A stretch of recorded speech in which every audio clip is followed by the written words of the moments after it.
नवरात्रि एक ऐसा शब्द है जिसे हम सभी परिजन अच्छी तरह जानते हैं। नवरात्र शब्द की व्यापकता बहुत ज़्यादा है, बहुत विशाल है। इसकी व्याख्या करने पर हमें दो शब्द मिलते हैं, नव और रात्र। नव शब्द के भी कई अर्थ हैं, इसके भी दो मूल्य हैं, नवीनता और संख्यावाचक। 9 दिन है और नया भी। रात्र शब्द काल का वाचक, समय का वाचक। संख्यावाचक होने से 9 पूर्ण अंक है। 9 दिनों में हम लोग अपने अंदर के सारे कसाय कलमश को हटाते हुए, लोभ मोह अहंकार को हटाते हुए पूर्णता को प्राप्त कर सकते हैं। जीवन को की अपूर्णता को पूर्णता में बदल सकते हैं। सबसे महत्वपूर्ण है कि आज नवरात्रि के प्रथम दिन हम लोग माता शैलपुत्री का पूजन करेंगे। हमेशा हम लोग बोलते हैं कि मन शांत होगा, मन स्थिर होगा तो माता का अनुदान वरदान हमें मिलेगा। हिमवान यानी हिमालय की पुत्री बनने का वो तब देती है कि हम तब पुत्री बनेंगे जब हम हिमालय की तरह शांत हो जाएं, स्थिर हो जाएं। तन स्थिर मन शांत, बहुत गहरी बात है नवरात्रि साधना के लिए। नहीं तो हम सैकड़ों अनुष्ठान कर चुके, क्या हमारा जीवन बदला? जीवन में नवीनता आई और अंक जो है पूर्णता का, जीवन में पूर्णता आई? नहीं आई।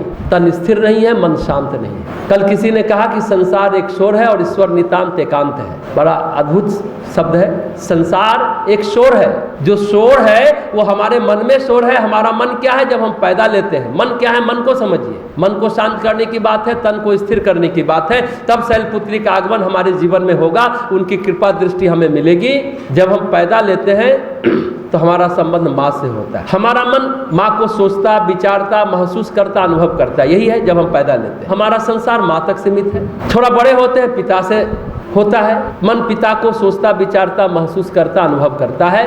पिता से संबंध बनता है तो पिता तक हमारा संसार होता है। यही सामान्य बात। फिर भाई बहन बड़े होते गए, भाई बहन परिवार के अन्य सदस्य तक हमारा संसार होता है जब बच्चे रहते हैं। फिर जब स्कूल जाते हैं, कई दोस्त बनते हैं, सहपाठी होते हैं। फिर सहपाठी को, दोस्त को मन सोचता, विचारता, महसूस करता, अनुभव करता है। तो दोस्त भी हमारे संसार में शामिल हो जाते हैं।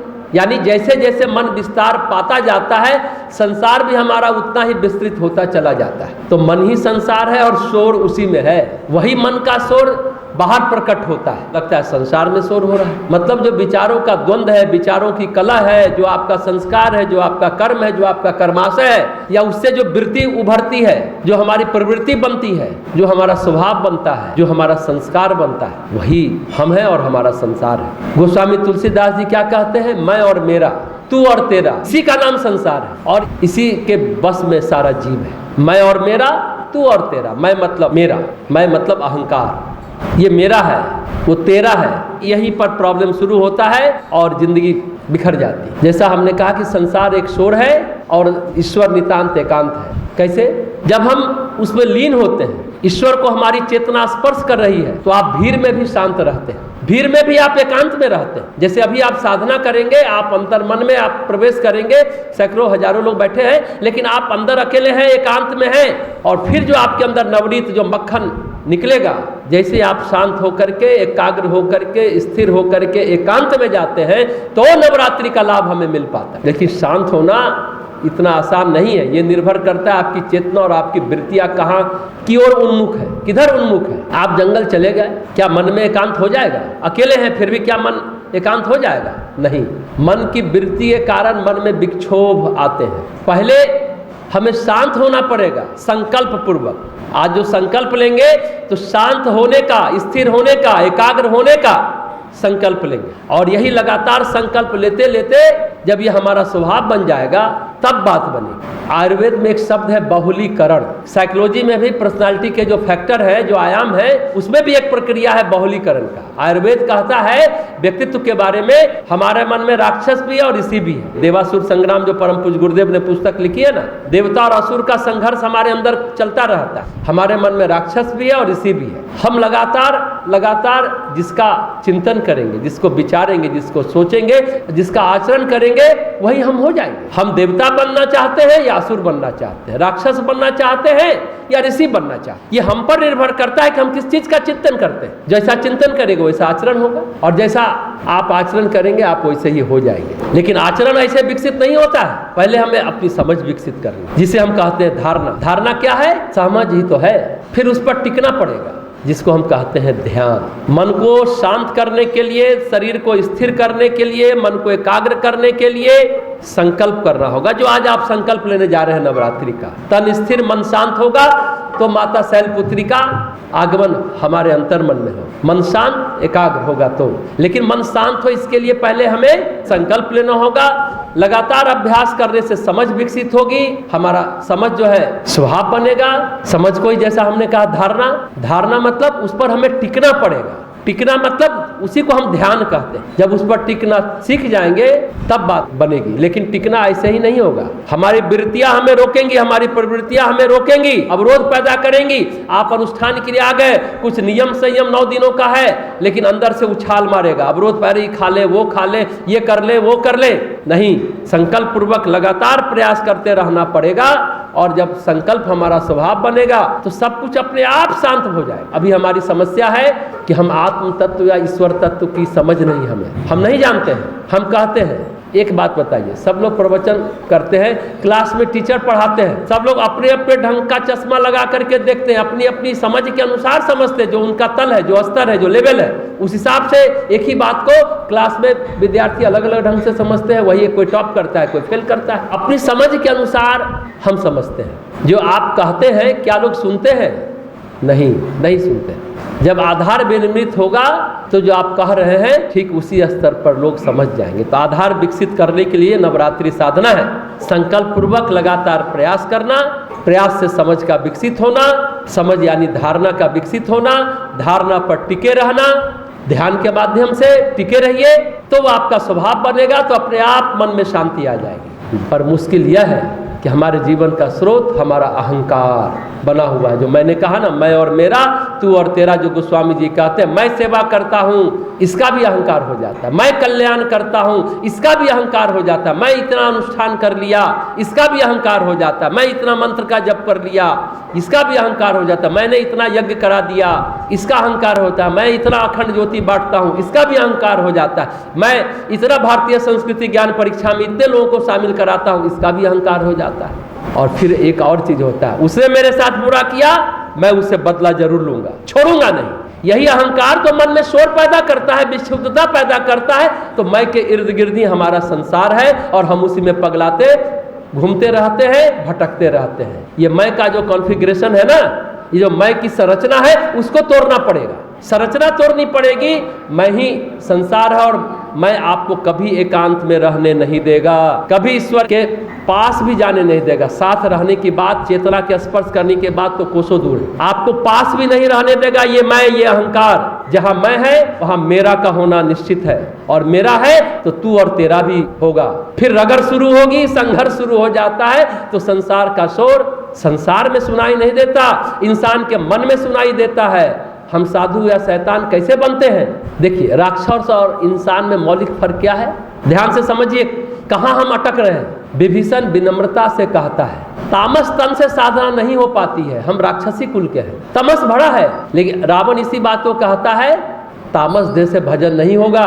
कोशिश किया भजन करने का, लेकिन बोलता है तमस भरा है, तमोगुण भरा है, कैसे भजन होगा, कैसे उपासना होगी, कैसे साधना होगी, कैसे आराधना होगी, कैसे अनुष्ठान होगा, तमस जो भरा है। मतलब रावण को अगर तमोगुण से छुड़ा दिया जाए तो रावण भी साधु बन सकता है। समस्या रावण नहीं है, समस्या तमस है, समस्या तमोगुण की है। तमस हमें परेशान करता है क्योंकि हमारा परिकर वही है, उसी वातावरण में हम लगातार रहते हैं। यहाँ गायत्री शक्तिपीठ आए, अच्छा वातावरण मिला, दिव्य वातावरण है, पॉजिटिव है, थोड़ा अच्छा लगता है। घर गए, वही तमोगुण के अंधकार में पड़े रहते हैं। तो बदलाव बहुत कठिन है। फिर वही बात, संकल्प लेकर निरंतर प्रयास करें तो संभव है। फिर हमारे अंदर समझ विकसित हो जाएगी, फिर हमारा वह स्वभाव बन जाएगा। बात तब बनेगी जब सतोगुण की अभिवृद्धि होगी। प्रवचन करने वाले बहुत सारे लोग हैं, लोग उनकी पूजा कर सकते हैं, उनकी फोटो रखते हैं, उनको लोग महान समझ सकते हैं, पर प्रवचन सुनने वाले में बदलाव आ जाएगा यह जरूरी नहीं है। उसके लिए उसको अपने अंदर ठीक ठीक समझ विकसित करनी होगी। श्री अरविंद ने भी कहा है कि जब वशिष्ठ और विश्वामित्र जैसे तपस्वी धरती की कक्षा में तपस्या करेंगे तब बात बनेगी, तब तमस हटेगा। धरती की कक्षा में, स्वर्ग लोक की कक्षा, देवलोक की कक्षा, ऋषि लोक की कक्षा में नहीं, धरती लोक में, धरती की कक्षा में तपस्या करेंगे तब बात बनेगी। वातावरण से तमोगुण हटेगा, सतोगुण आएगी, सतोगुण बढ़ता जाएगा। जैसे गर्मी आती है, बारिश की एक फुहार वातावरण को सुहाना बना देता है, पूरे इलाके में ठंडा फैल जाता है, कहिए देह में मन में सुकून आ जाता है। तमस में कोई सत्व पैदा कर दे आपके वातावरण में तो फिर लोगों की वृत्तियां स्वभाव अपने आप बदलता चला जाएगा। गोस्वामी जी कहते हैं ना कि कृत युग में, सतयुग में सतोगुण का आधिपत्य था, सभी ज्ञानी विज्ञानी थे और सहज ध्यान कर पाते थे, सबका मन लगता था अनुष्ठान में, ध्यान में एकाग्रता आ जाती थी क्योंकि मन शांत था, क्योंकि सात्विकता से भरा हुआ मन था ना, तो अपने आप आसानी से बात बन जाती। इसलिए तो कहा जाता है अनुष्ठान में सात्विक भोजन करें, नमक तक न ले, लेकिन अभी शरीर उस लायक नहीं है तो सेंधा नमक पर सात्विक भोजन करिए, नियम संयम से रहिए कि मन तमोगुनी रजोगुनी न हो जाए, मन में हलचल न हो, मन में चंचलता न हो, तब बात बनेगी। आई बात समझ में?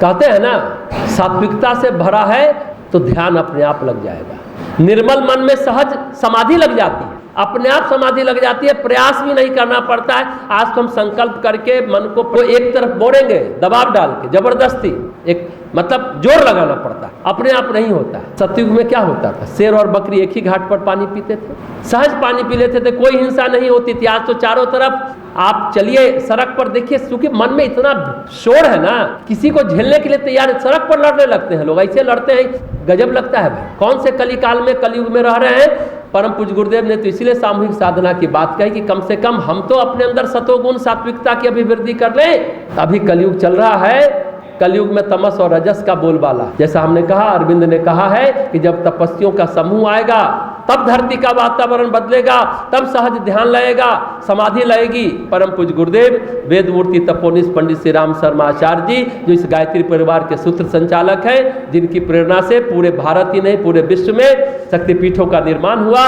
ताकि आज सभी लोग अलग अलग घर में कलश नहीं बिठा सकते, व्यवस्था नहीं हो पाती, तो सामूहिक एक कलश बैठेगा, लेकिन साधना करके इस कलयुग में भी सतयुग का वातावरण लाए, अपने अंदर सात्विकता विकसित करे, समूह साधना की बात कही। लेकिन उन्होंने भी क्या कहा एक वरिष्ठ परिजन से, मेरी जैसी 40 आत्माएं धरती के वातावरण को बदलने के लिए एक साथ धरती पर सक्रिय है, चाहे शरीर रहे न रहे, स्थूल शरीर चला जाए, सूक्ष्म शरीर से, कारण शरीर से, धरती के लोक में युग को बदलने के लिए लगे हुए। बड़ी बात, 40 आत्माएं, ये बात कई और महापुरुषों ने कही है, महात्माओं ने कही, उन्होंने ही सामूहिक साधना की बात कही। प्रवचन की वाणी की जरूरत नहीं है, सच यही है। अगर गर्मी पैदा करनी है तो हमें हीटर जलाना होगा, ठंडक पैदा करनी है तो हमें कूलर या एसी चलाना होगा। इसलिए बोलना नहीं पड़ता है, करना पड़ता है, वाणी से नहीं, क्रिया में दिखना चाहिए, आचरण में दिखना चाहिए। तो जब सात्विकता बढ़ेगी तो सब कुछ अपने आप होता चला जाएगा, किसी को कुछ कहना नहीं पड़ेगा, हवाएं सिखाएंगी, हवाएं बोलेंगी। एक समय हिंदुस्तान में हर्षवर्धन राजा का काल था,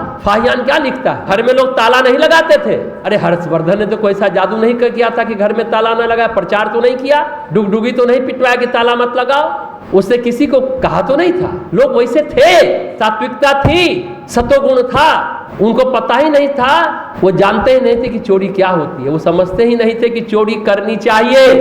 ये वो समय था, बहुत काल नहीं बीता है, हम सतयुग की बात नहीं करते हैं, हर्षवर्धन के काल की बात करते हैं। उस समय ये सहज जीवन मूल्य सभी निवासियों के अंदर था, धरती पर था। अब सामूहिक साधना धरती के भाग्य को बदल देगी अगर ऐसा होगा। अगर कल्पना कीजिए, अगर ऐसा होता रहा, सामूहिक साधना होती रही, तो कुछ थोड़े ही अनुपात में हम लोग तो सहरसा के वातावरण को बदल पाएंगे ना। अहंकार के रहते ये संभव नहीं है।